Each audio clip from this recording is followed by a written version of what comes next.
Olá, assim nós chegamos ao quarto módulo da nossa série. Nós já vimos como é que a gente conversa com o ChatGPT, já vimos algumas das coisas que ele não consegue fazer. Agora nós vamos fazer com que ele nos ajude a aprender alguma coisa. Nesse exemplo, nós escolhemos programação Python. Então, vamos criar uma prompt com uma prompt simples. A gente escreve um pouco de contexto e dá uma tarefa para o ChatGPT executar. Lembra que o contexto ajuda o ChatGPT a calibrar a resposta dele. Então, estou começando a aprender Python, esse é o contexto. E agora a tarefa. Sugira um problema envolvendo loops para que eu resolva. Vamos ver o que o ChatGPT responde. Sempre prestativo, ele começa bem. Claro, vamos propor um problema básico que envolva loops em Python. Problema, soma dos números pares. Ele descreve o problema, dá uma dica, use um loop for a while para iterar de 1 até n, faça isso, fazendo no final, imprima o valor da soma. Mas ele não se aguenta e acaba matando o problema.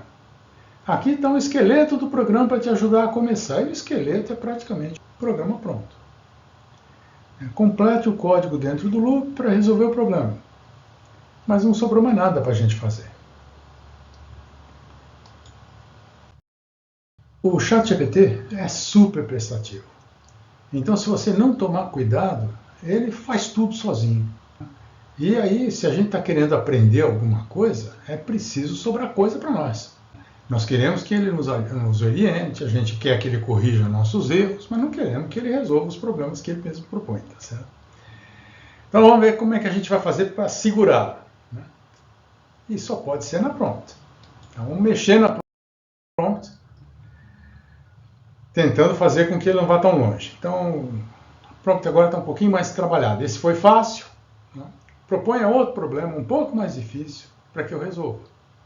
Mostre apenas o enunciado, não dê dicas de como resolver. Então agora, a gente, além de dar o contexto, lembre-se que ele mantém, né, ele se apoia nas últimas tokens da nossa conversa, nos últimos milhares de tokens da nossa conversa. Então ele se lembra do que nós falamos agora há pouco.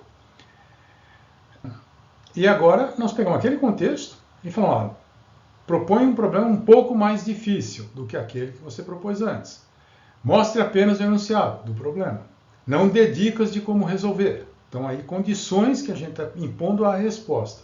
Vamos ver o que ele faz.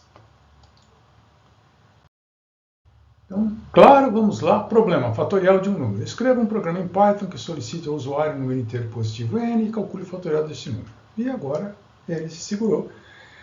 Ainda dá uma dica, use um loop for a while para calcular o fatorial. Lembre-se que o fatorial de 0 é igual a 1. Mas aí ele para. Boa sorte, tente resolver o problema por conta própria. Se precisar de ajuda, é só perguntar. Tá bom? Então agora nós temos um problema de fato para resolver. Vamos ver o que acontece. Nós vamos resolver, né? E para ilustrar aqui, eu usei o Google Colab. O Google Colab é uma ideia, né, uma interface de desenvolvimento completa para Python, grátis, baseada em Jupyter Notebooks e que não requer instalação. Então isso facilita a nossa vida. A gente pode entrar nela diretamente. Se você estiver trabalhando com Chrome, eu estou trabalhando com Chrome, né? Então é só abrir uma tab do lado dessa que tem o ChatGPT, a gente abre uma tab do lado e aí a gente migra de uma tab para outra à medida que a conversa vai evoluindo. Então, abri aqui, né? O endereço é esse, colab.research.google.com, e se você entrar nesse site, você vai ver essa tela que eu coloquei aí. Essa janela inicial permite a gente escolher alguns exemplos e cadernos. A estrutura, eu falei, é um Jupyter Notebook, né, que são cadernos Jupyter. Jupyter é uma plataforma famosa para desenvolvimento de soluções em Python. E ela é famosa porque ela consegue combinar texto e código na mesma sequência. Né? Então nós vamos ter um caderno, né, uma folha de caderno, que vai poder misturar texto e código. Então a gente pode ir comentando, fazer observações a respeito dos nossos programas, dos nossos scripts, intercalando isso com o código. E aí compilar o código como se o texto intermediário não existisse. Tá certo? Isso ajuda muito. Por enquanto nós vamos fechar essa janelinha aqui e vamos tocar para frente. Então, usando o botãozinho de cancelar. E essa é a janela inicial do Colab. Vamos dar uma passeadinha nela. Tem um vídeo introdutório, que eu acho que vale a pena você assistir essa apresentação, né? Não custa nada, rapidinho. E aí ler esse texto, que também não é um texto longo. Vamos dar uma percorrida nele aqui. Então, ele explica qual é a cara de uma janela de código, né? Numa janela de código nessa plataforma. Então você veja que nessa parte mais clara você tem texto. O documento que você está lendo não é uma página de web estática, é um ambiente interativo, que permite escrever código. Aí ele abriu uma célula de código e colocou um exemplo, segundos num dia, 24 vezes 60 vezes 60. E aí, segundos num dia, que vocês sabem que vai fazer o Python produzir esse número. E embaixo tem a resposta, né, provocada por aquele segundo comando lá, 86.400. E aí continua com o texto. Para executar o código na célula acima, clique nela, depois pressione o botão play à esquerda, vai ter um botãozinho play aqui à esquerda, e ele conta para nós a resposta. As variáveis que são definidas numa célula, como eu falei para vocês, código e texto podem ser intercalados. Então veja que nessa segunda janelinha de código, tá, segundos numa semana é igual 7 vezes segundos num dia. Segundos num dia está definido na janelinha de cima, na célula de cima. E não tem problema, a gente definiu lá e usa aqui. E isso não facilita muito a nossa vida, porque nós podemos escrever, de novo, como eu falei para vocês, dá para a gente escrever comentários, explicar o nosso código, o que a gente pensou, qual foi o nosso raciocínio nessas células de texto aí no meio, e vamos desenvolvendo o nosso programa ao redor, tá bom? Tem uma apresentaçãozinha chamada Visão Geral do Google Colab, vamos dar uma espiada nela. Então aqui ele explica que um caderno é uma lista de células, que as células ou tem texto ou tem código, como eu falei para vocês. A gente clica numa célula para selecionar. As células de código têm essa carinha mais escura que está aqui. E aqui nós vamos escrever comandos Python. E as células de texto, elas podem ter texto, tá certo? A gente dá um double clique na célula para poder editá-la. Elas usam uma sintaxe chamada Markdown, que é bastante simples, é uma sintaxe que permite a formatação do texto ao longo do texto, tá certo? É assim que ele consegue fazer colocar links, é assim que ele consegue colocar essas equações que estão aqui num formato mais elaborado, que é um formato LaTeX, e que à medida que vocês forem se acostumando com a plataforma, vocês vão tirar isso de letra. Vamos clicar e descer mais um pouquinho. Aí ele explica as células de texto, que já aparecia na janela anterior, como é que você faz para adicionar e mover células. Se você der um double click, numa célula, ela abre para edição. Então você veja que aqui como eu cliquei 2 vezes naquela célula de texto, ele abriu aqui à esquerda a célula para edição, e do lado direito ele mostra como é que a célula fica formatada. Com isso a gente consegue trabalhar do lado esquerdo e já ver o efeito aqui na janelinha do lado direito, fazer as correções de formato que forem necessárias. Se vocês baterem o olho aqui, vocês vão ver também que tem um comecinho de dica de Markdown. Veja que Text Cells lá em cima, na primeira linha, que está em azul, está precedido por 2 cerquinhas, né? dois hash codes. E se você olhar do lado de cá, aqueles 2 sinais fizeram com que a locução Text Cells fosse formatada como um título e não como um texto corrido. Isso é Markdown, e vocês vão ter, tanto aqui dentro do próprio sisteminha deles, como procurando fora, vocês têm uma sintaxe, como é que faz para formatar texto usando essa notação.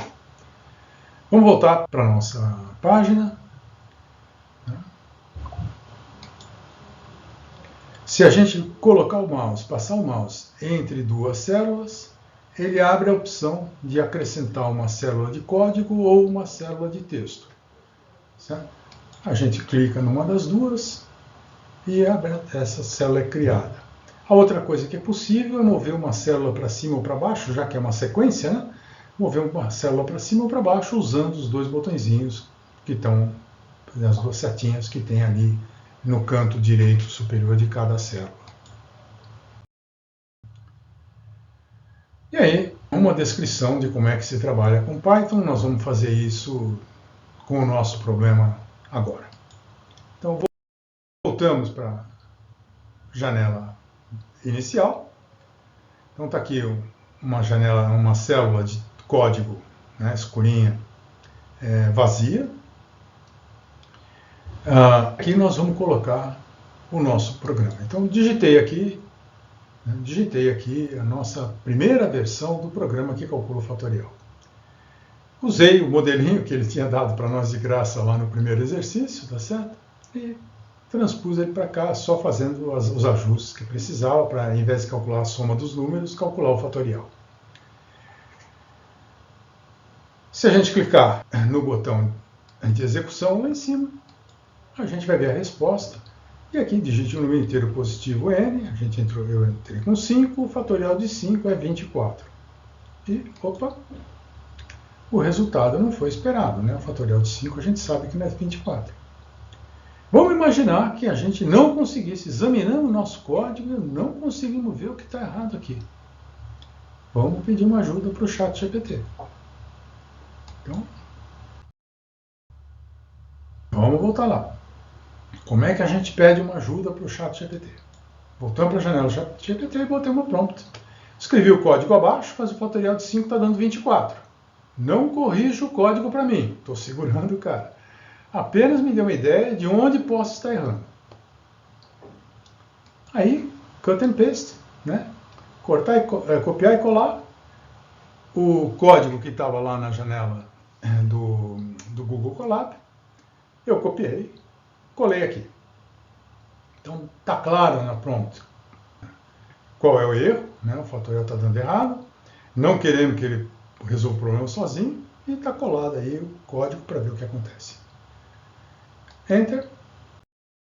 E está aí a resposta dele. O seu código está quase correto.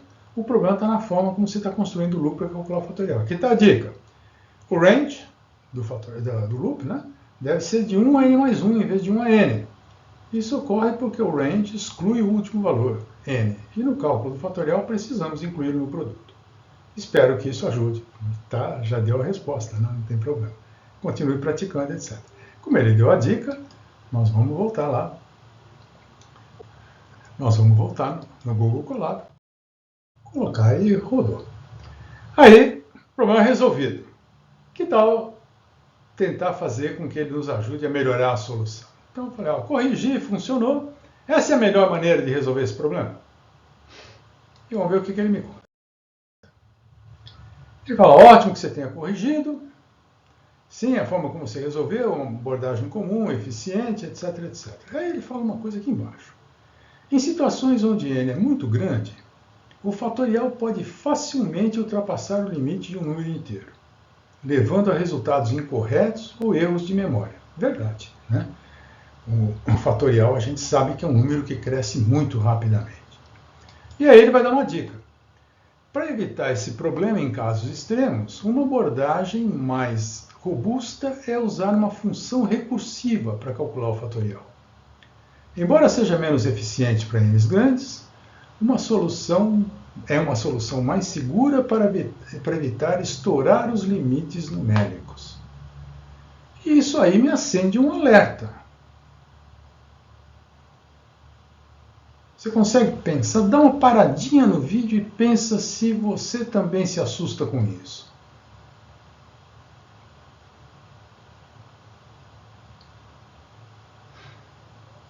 E vamos então.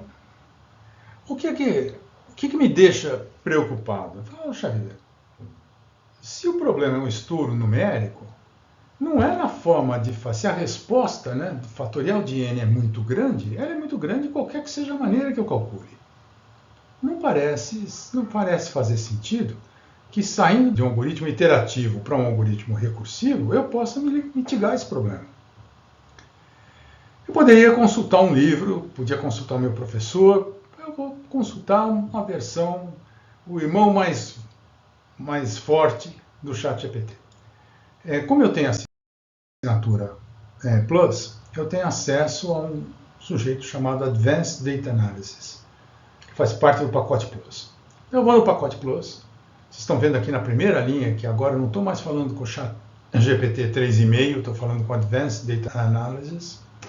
E no Advanced Data Analysis, eu falei, eu escrevi o código abaixo para calcular o fatorial de n em Python, botei o código, mostrei para o meu professor e ele fez o seguinte comentário. Aí cortei e colei o comentário do ChatGPT. Eu não quis colocar que o ChatGPT me disse isso para ele não correr o risco de ele adotar uma atitude protetora e falar assim, não, ele não errou e tal.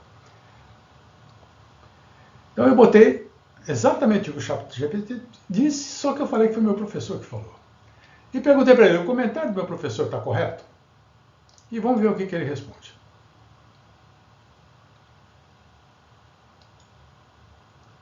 O comentário do seu professor está parcialmente correto. Então, primeiramente, ele está correto ao dizer que a sua abordagem é comum e eficiente para calcular o fatorial de um número. Tá bom. Utilizar um loop for para multiplicar os números de 1 a n é uma maneira simples e direta de calcular o fatorial. Pronto. E aí ele explica. No entanto, a parte do comentário do seu professor sobre a capacidade de representação numérica em Python não está totalmente correta. E duas coisas.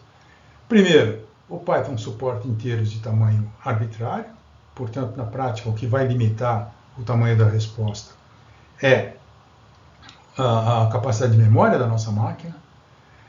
E no segundo parágrafo fala, a sugestão do seu professor de usar uma função recursiva para calcular o fatorial é uma alternativa válida, mas não é necessariamente mais segura em termos de limites numéricos. Aqui ele mesmo foi cauteloso, não é necessariamente mais segura. Ela não é mais segura, de fato. Tá certo? E, no fim, ele se recupera um pouquinho, porque ele fala, além disso, a recursão pode levar a um estouro de pilha para valores muito grandes de n, pois Python tem um limite de recursão padrão de 3.000 chamadas. Portanto, a solução recursiva, mesmo na do ChatGPT mais forte, não é uma solução adequada, como o ChatGPT 3.5 havia sugerido.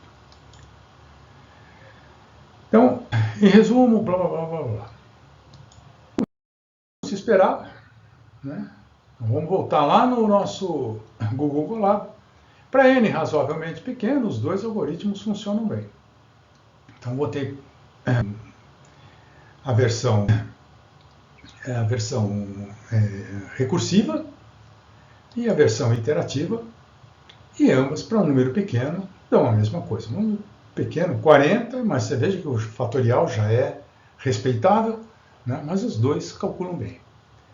Agora, quando a gente exagera, né, quando o n cresce, a versão recursiva se complica. E quando chegou a 959, já estourou o recursivo. E ele fala que a profundidade máxima de recursão foi excedida. Enquanto isso, eu botei 9.590, quer dizer, 10 vezes mais. E o fatorial de 9.590 é tanto a função iterativa, calcula o fatorial de 9.590 sem se atrapalhar. Tá bom? Então, o que é que nós vimos? Nós vimos que o ChatGPT pode nos ajudar resolvendo nossas dúvidas e melhorando nossas técnicas de solução de problemas de programação. De fato, ele fez isso. Mas nós vimos também que as explicações do ChatGPT podem não ser precisas. Quando você desconfiar, pega uma segunda opinião com o seu professor, num bom livro, ou num site que você confie, tá bom? Nos próximos 2 módulos, nós vamos ver como fazer o ChatGPT trabalhar um patamarzinho acima. Como é que a gente pode robustecer as nossas prompts para que ele seja capaz de te entregar melhores resultados. Vamos ver. Encontro vocês lá.